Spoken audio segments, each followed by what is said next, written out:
ஒரு நாடு ஒரே தேர்தல் திட்டம் தொடர்பான ராம்நாத் கோவிந்த் தலைமையிலான குழுவின் பரிந்துரைக்கு மத்திய அமைச்சரவை ஒப்புதல் அளித்துள்ளது. இந்த ஆட்சி காலம் நிறைவடைவதற்குள் நிறைவேற்ற பாஜக கங்கணம் கட்டிக் கொண்டிருக்கிறது.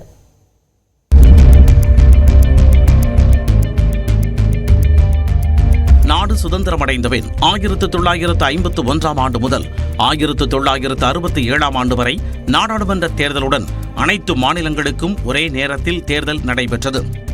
2014ஆம் ஆண்டில் மத்தியில் ஆட்சி அமைத்த பாஜக அரசு ஒவ்வொரு மாநிலத்திற்கும் தேர்தல் நடத்தினால் அதிக செலவினம் ஏற்படுவதாக கூறி ஒரே நாடு ஒரே தேர்தலை நடத்த தொடர்ந்து முயற்சி மேற்கொண்டு வருகிறது.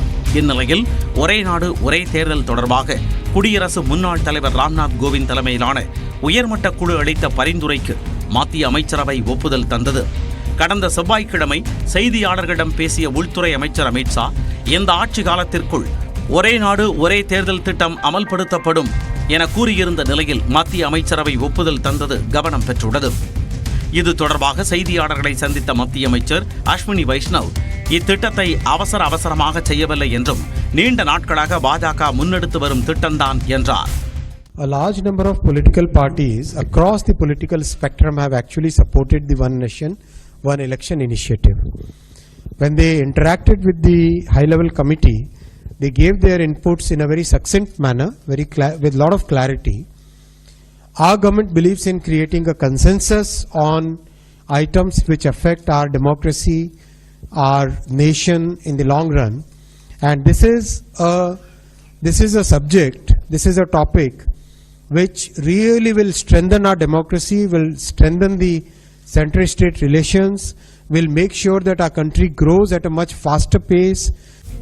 இது தொடர்பாக எக்ஸ் தளத்தில் பதிவிட்ட பிரதமர் மோடி, உயர்மட்ட குழு தலைவர் ராம்நாத் கோவிந்தை பாராட்டியதுடன் நல்ல துடிப்பான ஜனநாயகமாக இந்தியாவை மாற்றும் நடவடிக்கை என்றும் பெருமிதம் தெரிவித்துள்ளார்.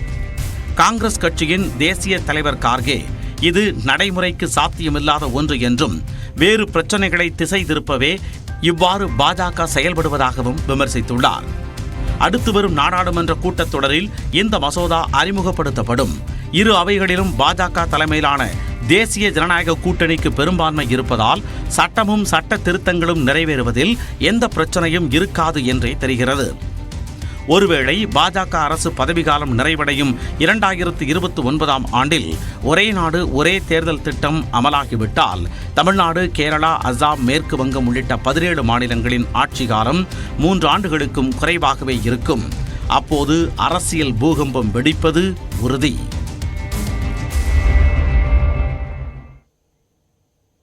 ஒரு நாடு ஒரே தேர்தல் தொடர்பாக ஆய்வு செய்ய அமைக்கப்பட்ட குழு அளித்த பரிந்துரைகள் பற்றி விவரிக்கிறார் சிறப்பு செய்தியாளர் நந்தா.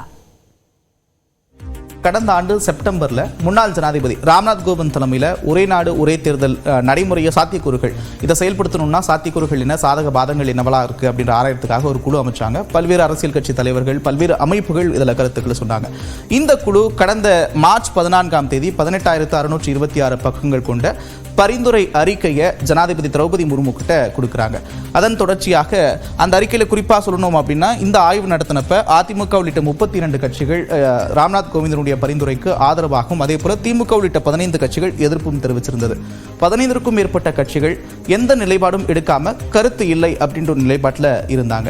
அதே போல ராம்நாத் கோவிந்தனுடைய குழுனுடைய பரிந்துரைகளில் இருக்கக்கூடிய முக்கியமான விஷயங்கள் என்னென்ன அப்படின்னு பார்த்தீங்கன்னா, ஒரே நாடு ஒரே தேர்தல் நடைமுறைப்படுத்தப்பட்டால் சமூக இணக்கம் ஏற்படும், செலவு குறையும் அப்படின்றத மேற்கோள் காட்டி சொல்லியிருந்தாங்க. அதே போல திட்டத்தை அமல்படுத்தும் பட்சத்தில் அரசியலமைப்பில் மேற்கொள்ள வேண்டிய திருத்தங்களுக்கு மாநில அரசுகள் கிட்ட அனுமதி கேட்க வேண்டிய தேவையில்லை அப்படின்ற ஒரு விஷயத்தை மேற்கோள் காட்டி அந்த குழு பரிந்துரை பண்ணியிருந்தாங்க. அதே போல 50% அளவிற்கு மாநிலங்களோட சட்ட ஒப்புதல் பெற வேண்டியதும் அவசியம் அப்படின்ற ஒரு விஷயத்தையும் சுட்டிக்காட்டப்பட்டிருக்கு. மேலும் ஒரே நேரத்தில் மக்களவை, சட்டப்பேரவைகளுக்கு தேர்தல் நடத்தி முடிச்சுட்டு அடுத்த 100 நாட்களில் உள்ளாட்சி அமைப்புகளுக்கு தேர்தல் நடத்தலாம் அப்படின்றது தான் இந்த பரிந்துரைகளில் இடம்பெற்றிருக்கக்கூடிய ரொம்ப முக்கியமான விஷயங்களாக பார்க்கப்படுது.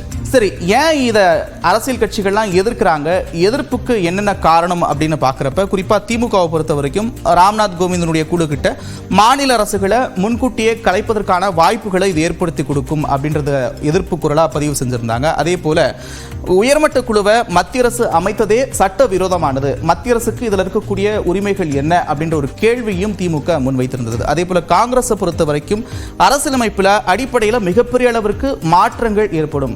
அடிக்கடி தேர்தல் நடத்தணும் அப்படின்றதுக்காக ஒரே முறை தேர்தல் நடத்தக்கூடிய இந்த நடைமுறை சாத்தியமற்றது, அடிப்படையற்றது அப்படின்ற ஒரு கருத்தை காங்கிரஸ் ராம்நாத் கோவிந்த் குழு கிட்ட சொல்லியிருந்தாங்க. ஆம் ஆத்மியை பொறுத்த வரைக்கும் ஒரே நாடு ஒரே தேர்தல் இந்திய அரசியலமைப்பின் அடிப்படை கட்டமைப்பை சிதைக்கும் அப்படின்ற ஒரு எதிர்ப்பு குரலை பதிவு செஞ்சிருந்தாங்க.